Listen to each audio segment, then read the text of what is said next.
بسم الله الرحمن الرحیم. هموطنان عزیز، ما سربازانی هستیم که در مکتب جهاد پرورده شدیم. دزدار حق و عدالتیم. از کفر، ظلم، فساد و جنایت متنفر می باشیم. هدف ما تطبیق شریعت الله، دفاع از عقیده، مال، جان و آبروی شماست. ما چنان تربیت شدیم که خدمت به شما را مکلفیت دینی خود می دانیم و در این زمینه جز رضای الله، امنیت و آرامش شما هدف دیگر نداریم. هموطنان عزیز، راه ما راه اسلام است، راهی که رسول الله صلی الله علیه و سلم و اصحابش در آن سیر می‌کردند.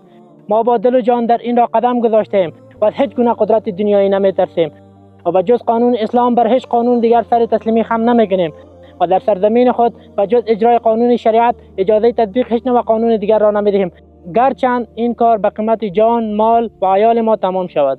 هموطنان بزرگوار، عزت و آرامش ما در سایه حاکمیت شریعت است. هرگاه به جای شریعت قوانین دیگر را بپذیریم و به جای معیارهای اسلامی قوم و زبان سمت حزب را قرار دهیم، ذلیل می شویم.